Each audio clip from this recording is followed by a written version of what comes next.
Hello, welcome to Confessions of a Frustrated Game Master. I am Robert, the narrator, and thank you for joining me for this episode of Confessions. So as you may or may not be able to tell, I am in a vehicle, so a change of scenery for the vlog, and I am on my way with my fiance, by the way. Not gonna put her on camera, but I'm on my way to my friend's house. He invited me to come down and make a character for a game that I am familiar with. It's what's old is new again, or what's new is old again. It's from the guys at the D&D website. It's what is the D&D website called? I forget. It's in something. I'll put a little note on the screen. But yeah, I'm a little familiar with it, but I've never obviously played it or made a character for it. So as you probably know, I haven't played an RPG in, it's been 4 months now or so, 4 or 5 months. I haven't been playing with my normal group. And this friend is from that group, and I've just been working on an RPG that I've been developing, as you have probably heard hundreds of times by now. But it's kind of weird. Ivan Mike of Ivan Mike 1968, great vlog. I'll put a link to it in my comments. I saw one of his episodes, and he was talking about chasing the dragon.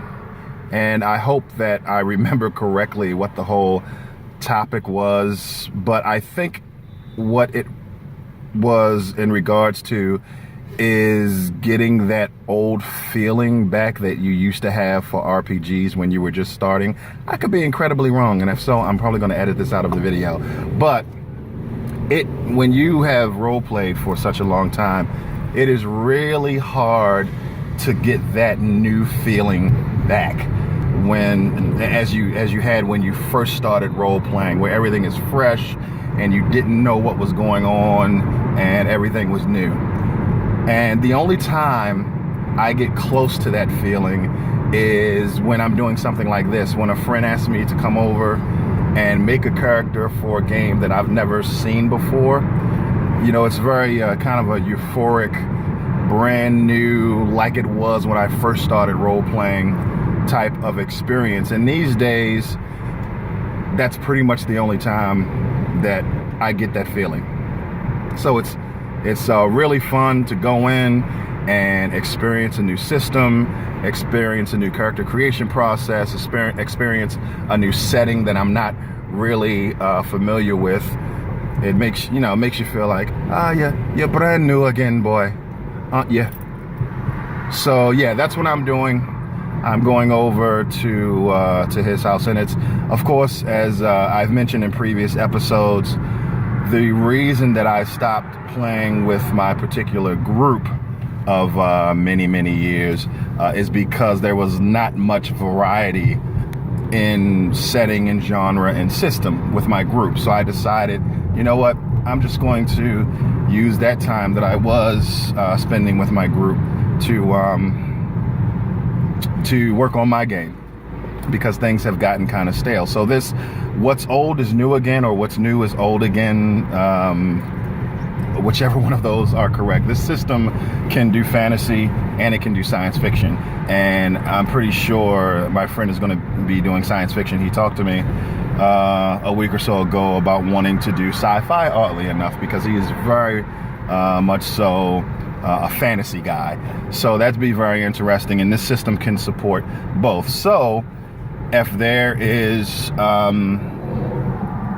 if he actually is going to do science fiction and he likes this system, I may be doing a game, because I did say to myself, while I'm working on my game, I'm gonna maybe try to play in one game. And you know, if my group diversifies its portfolio, so to speak, there's nothing wrong. I don't see anything wrong with with going back and playing while I, continue the process of working on my game. So it's a beautiful day here in my hometown. Is amazing weather here in April. Kelly, say hello. Hello. That's my fiance. She's driving. And yeah, that's all I wanted to do. I wanted to put that out there, that in the effort of chasing the dragon, and I may be totally screwing up the term. I think that's what the term chasing the dragon means, trying to get that old feeling of excitement and interest back like you had when you first started playing in the hobby. And this is the times when I really feel, man, it's like it's all brand new again. So that's all. Really short episode, just checking in. Try to get as much positive stuff out there, because my vlog is about the frustrations of being in the hobby for so long. So I know it can get a little down in the dumps maybe sometimes. So anytime something awesome is happening, I want to share it with you guys real quick. And it's a beautiful day, and how could you be bummed out on a gorgeous day like this? So thanks for checking this out. And good morning or good evening, wherever you are. Okay, cool. So I am back home after going to my friend's house and checking out, it's called What's Old is New, WOIN. It's by InWorld, which is a website dedicated to role-playing. They do a lot of Dungeons and Dragons, but they also report on other things. And this game was designed and created by one of the top guys over at InWorld, ENWORLD. So I went to check that out, went to make a character at my friend's house. He was looking at the idea of doing some science fiction. So we made characters, and the first thing that I really liked about the character creation process for What's Old is New is the fact that they use a life path system. I love life path systems. I think I've loved them since Cyberpunk and some of the older Star Trek RPG systems, which kind of use a life path mechanic. Now, what I'll say about What's Old is New is I think the life path could have been a little simpler. Essentially what they do is they give you a rating, and that rating translates into a certain number of six-sided dice, which you use for task resolution. And of course you have your attributes, you have your skills. You combine those two dice pools together, you roll against a target number. And as you go through the character creation process or the life path process, you get your attributes increase, from 1 to whatever the number is, and that gives you a certain number of D6s. So to me, it's not the most elegant life path system I've ever seen in the world, but it's not horrible or anything. But what I did notice about the system after making my character and my friend making his character, you kind of max out at a certain number of dice depending on what level you want your heroes to be.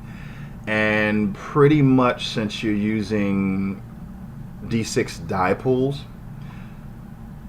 everybody winds up with the same number of dice pretty much in the areas that are important to their characters. So if you're like a soldier, your weapon skill is going to be 5d6. Or if you are a face character, your interaction skills are going to be at 5d6, and then your lower skills are going to be 3d6. Then you may have 1d6 here and 1d6 there, and so forth. So despite the large number of options that we took, characters, I guess from a dice pool system, you have no choice but to feel samey in a certain way It's kind of an odd feeling because as you go through the life path process, you choose your race, then you choose your career, you choose the way that you spend a certain amount of years in your life. You know, you could have been a criminal or a hacker or a soldier, or you could have gone through the military, or you could be a tech. So there's a lot of variety there, and how you build your character can vary. So it gives you a lot of options. But for some reason, I just can't shake the feeling of being samey when it comes to how many dice you have. I don't know. It's kind of weird. And we were making my friend was making a character, even though he's thinking about running the game. He was making his own character too, and we were both kind of reading along as we went. Without he really didn't.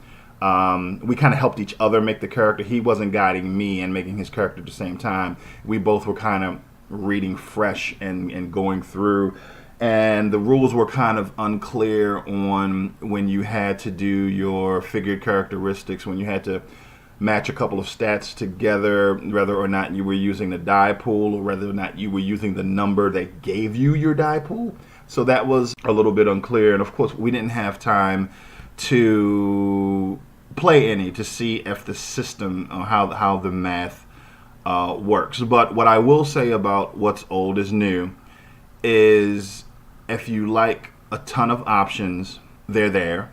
Really, the other thing that was kind of missing from the life path that I really kind of like from older systems like Cyberpunk is establishing relationships either among the other members of the party or just establishing relationships in your background. That was kind of missing, though there were a lot of options in career and racial abilities and racial options.